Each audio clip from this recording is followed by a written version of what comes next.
nyetujoni ning ana pepalang. Apa pepalange? Sinuwun Ndarawati. Sinuwun Ndarawati ngapa? Rawuh mrene rak. Sinuwun Ndarawati iki minangka kadang werdane para Pandhawa. Gose Sinuwun Ndarawati iki ya duwe karep, duwe sedya. Sedyane nyuwun ngambil pustaka Jamus Kelima Sada. Arga ngapa e? Ndarawati ketaman pegebluk bisane waluya nirmala temah jati yen to tinumbalan pustaka Jamus miyang jimat Kelima Sada. Piye? Monggo awake dhewe le sowan kalah dhisik karo Sinuwun Ndarawati. Mula Sinuwun Puntadewa kudu nglungguhi Bawareksana. Sing dhisik didhisikake, sing keri ya kudu keri. Mula awake dhewe saiki ora iso piye-piye anane ming nimpa bali matur karo bapak. Sik, aja kesusu. Aja kesusu piye? Kene aku sak sik matur, gentenan.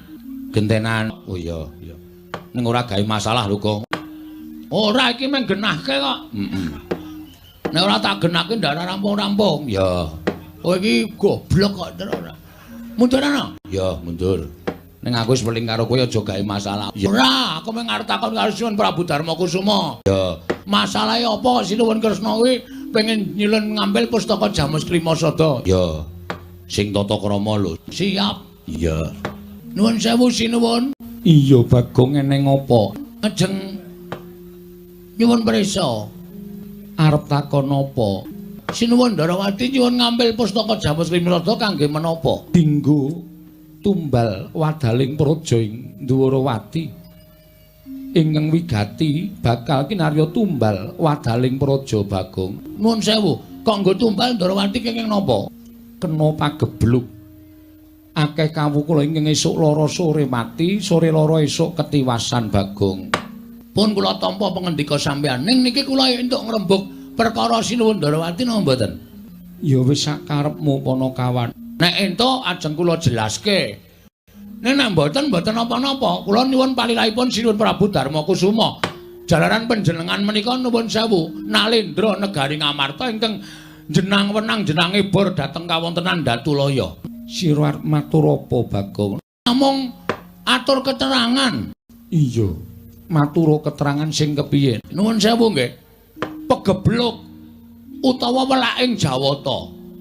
Niku nuwun sewu, niku diparingke sing gawe urip dhateng papan sing pancen menungsane niku ora iso dikandhani. Tegese kon manembah ora gelem manembah, kon tumindak apik ora gelem tumindak apik. Niku dewa mesti paring pagebluk kalih papan niku. Sranane digawe napa mawon, larang sandang, larang pangan, tetukulan ditandur ora tukul. Niku sing gawe Gusti. Iya. Nah, sakniki kula aturi metung Sinuwun. Nalendra Lenggah Siniwaka menika nuwun sewu sampun ngantos gampil gugu dhateng aturipun sinten kemawon. Mboten mawas menapa menika pepunden, mboten mawas menapa menika Nayaka lan Punggawa, kudu dipetung nganggo nalar sing ganep. Lire piye, Bagong? Saniki kula tak takon. Ngastina niku sing dadi ratu Prabu Duryudana. Sakurawane, teng mriku enten Sengkuni, teng mriku enten Durna. Niku menungsa pendak dina do gawe dosa. Ning rak kok ora ketaman pegebluk. Kok ayem-ayem mawon, kok tentrem-tentrem mawon. Terus saniki kula tak nyuwun besok karo sampeyan. Negara sing ratune Titis Dewa niku negari pundi? Negara Ndarawati. Betul. Negara sing ratune Titis Dewa niku negara Ndarawati. Titising Sang Hyang Bathara Wisnu. Saiki negara sing ratune Ratu Lumrah, ora Titis Dewa, ora ketaman pegebluk. Kok negara sing ketunggon Ratu Titis Dewa kok ketaman pegebluk niku nuwun sewu. Napa ketemu nalar? Apa ketemu ngakal? Monggo sing dadi Ratu Titis Dewa lho. Lah niki enten niki panjenengan niku aja gampang percaya. Ratu niku nek gampang percaya morat marit negarane. Ratu niku nek ora nggunakake paningal batin, ming paningal lair tok. Iya. Morat marit negarane. Saniki ketemune ngaten mawon. Ketemune piye, Bagong? Nuwun sewu. Jaman sak mangke menika aja percaya karo wong sing paling cedhak kali panjenengan, aja percaya karo kanca sampeyan, nuwun sewu rencang sampeyan. Merga ana tetembungan kedung jero iso dijajaki ning atine menungsa sapa sing ngerti. Niki akeh sing kanca tegel karo kanca, sedulur tegel karo sedulure dhewe merga mung kepengin kedurungan derajat pangkat, merga mung kepengin kedurungan bondo donya. Niku lho, Den. Mula panjenengan kudu menggalih babakan perkara niku. Nuwun sewu, saniki pertanyaannya, ya nek iki Kresna tenan, nek udu ayo. Nek udu Kresna, terus pustaka Jamus Klimasada digawa nata Ndarawati, digawa teng negara Ndarawati. Dienggo tumbal niku apik-apike mung dipendhem. Monggo dipendhem niku ora bakal bali meneh. Monggo pustaka Jamus Klimasada menika panggesanganipun para Pandhawa. Menika panggesanganipun para kawula sak negara Ngamarta. Nek nganti Pandhawa koncatan pustaka Jamus Klimasada, wong sing ora seneng karo para Pandhawa, arep gawe kampitunaning Pandhawa, arep gawe cilakaning Pandhawa, niku bebasan angel mijet wae ngranti suwe banyu sinaring. Monggo pusaka wis kebacut dadekke tumbal. Sampeyan wis ora duwe pusaka Jamus Klimasada. Ngantos-antos lho. Saniki akeh wong nyewake sandangan wayang wong. Nek nganti niki panjal maning menungsa sing niate mengargae rusak negara Ngamarta terus nyilih nyewa sandangan wayang wong wujude Kresna mengargo apus-apus, wah sampean cilaka. Yakin niku kula mboten gawe-gawe.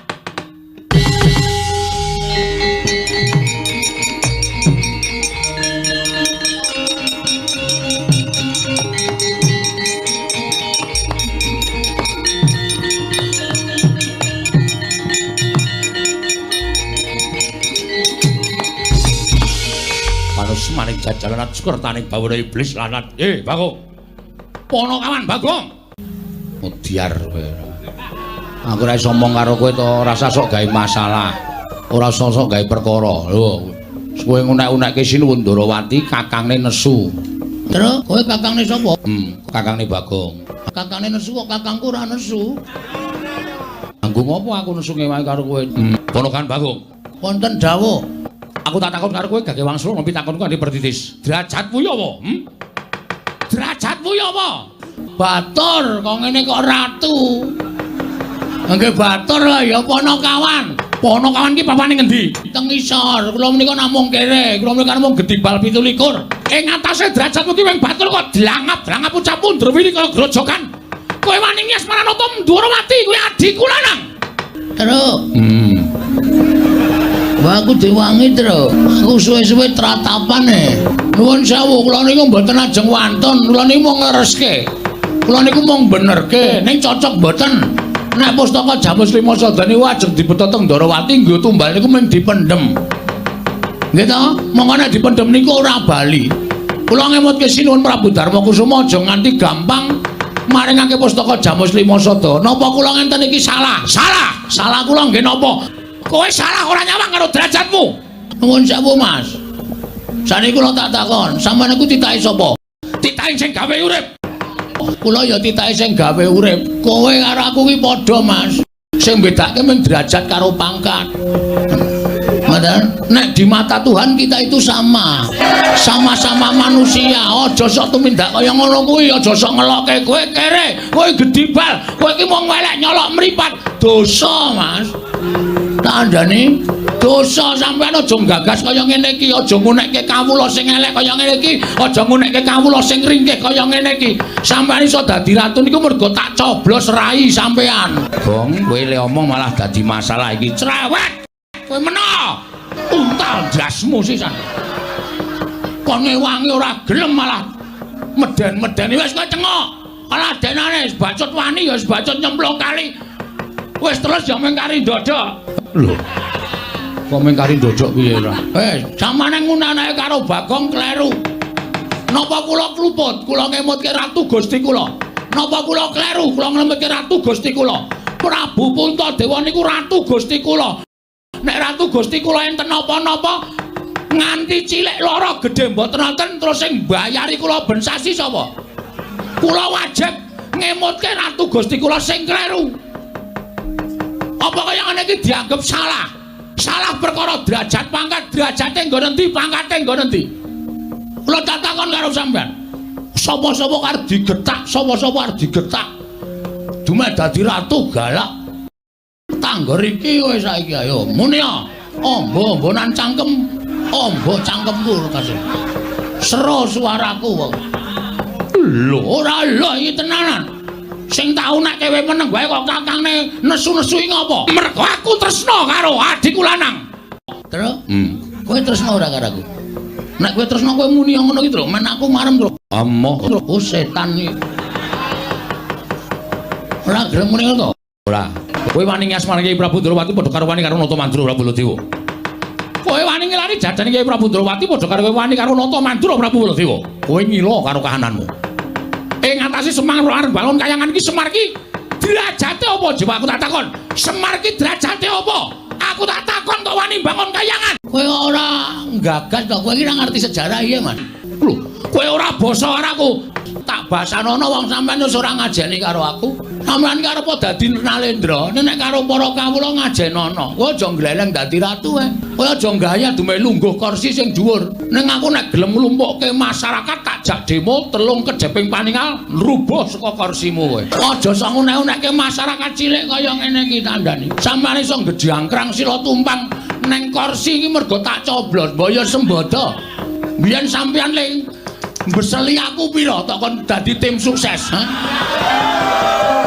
Karo tok janjen-janjeni kene iki sesuk tak bangun aspal, tak aspal kene esuk tak cor, kene esuk tak nehi toilet. Kabeh ya ming telek. Nek magang iki kaya janjine kaya dara kekalangane nek wis dadi lali micek mripate. Wong sabar kok. Ora sabar ana ngene iki. Ora wedi lho sawa-sawa terus. Tak iki. Ya wis. Ya. Aku ngelih to. Lah ya engko gampang. Tak nggo bengok-bengok sedhela wis teng krujuk ya weteng. Ya rasa bengok-bengok ora. Mau mangan ora? Mangan urang. Oh. Lajeng napa sampean? Arep pripun? Lajeng takon ngejak apa sampean? Wis rasa kekian gunung saiki kowe bali. Nun, saiki kowe bali. Ora samboyong Pandhawa bali. Kowe ora wedi karo aku. Kowe ora wedi karo aku. Yen nganti aku iku nesu, ana para kawan tak glantang nenggala, kowe mati. Alah, sampean salah. Salah, Mas. Pati uripe Bagong ora ning tangane Baladewa. Apa kowe ponakane sing gawe urip apa piye? Hah? Mulane aku nang ndi-ndi iki ora tau klamben, mergo aku wong ora tau wedi mati. Mati uripe manungsa iki ora gumantung karo kahanan apa wae, ning gumantung karo sing gawe urip. Arep sampean duwe nenggala, arep sampean membanggakan bahwa nenggala niku ampuh, niku ora tumrap sampean. Ning ampuh ing pusaka, ampuh ing ngaji-aji menika nek diridhoi karo Allah Subhanahu wa taala. Nek Gusti ora ngeparengake pusakamu ki ampuh, mbok tok tamake apa-apa ora bakal ampuh. Ngono? Ya jan piye? Tokno nek ora percaya. Nek iso mlebu nang wetenge Bagong, berarti aku dipesthekke mati saka tangane Prabu Baladewa. Nek Bagong ditamani nenggala ora apa-apa, kewirangan kowe bol. Lho, asal piye? Jenengmu sapa? Baladewa. Ndang bol kok ora gelem. Apa kon ngundang boyok ngono? Wah. Ngono kok ora di karo Baladewa. Ora mboten wedi karo sampean. Bebasanipun ngaten sinuwun. Sak kranjang koplak ngendikaning Prabu Baladewa, kula lebetke kuping kiwa tak tokke kuping tengen. Parap marswaning jajalan. Yen ngono cetha kowe wani karo Baladewa. Cetha kowe wani karo Baladewa. Wis kowe saiki bali kono karo bapakmu. Bapakmu iki kon neling, bapakmu iki kon mulat karo kahanane. Bapakmu iki wong sekeng, bapakmu iki wong ora duwe. Kok arep bangun kayangan iki gablek apa? Mbok kon ngilo karo cengele, mbok kon ngilo karo kahanane. Bapakmu ki wong mlarat kok bangun kayangan ki ora ndelok karo kahanane bapakmu kuwi.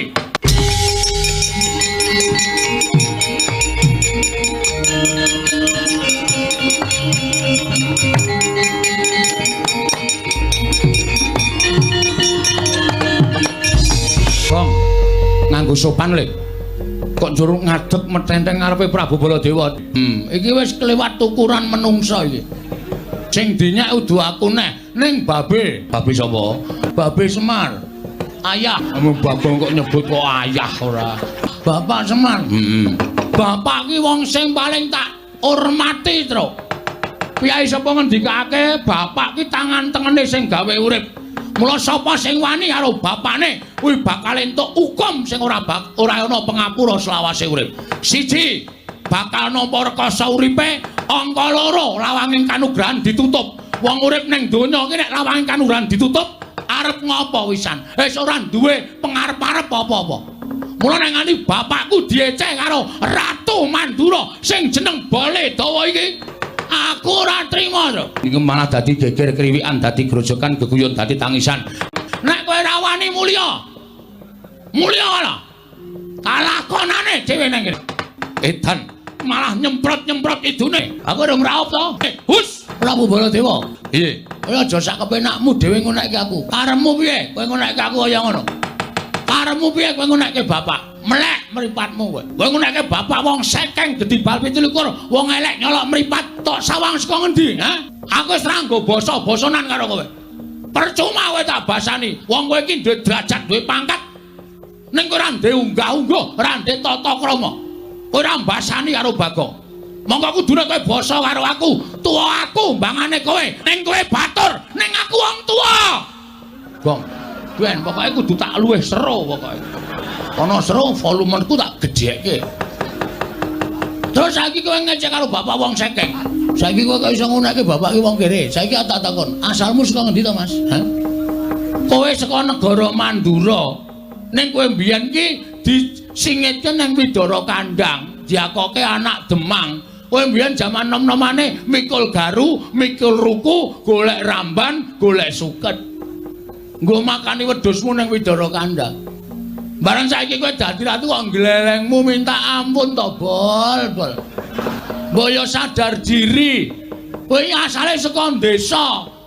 Wong iki aja ninggal karo lanjarane. Wong iki nek ninggal asal mula bukane, duwe derajat ora suwe, duwe pangkat cepet tetel, duwe bondo donya, asat saben dina.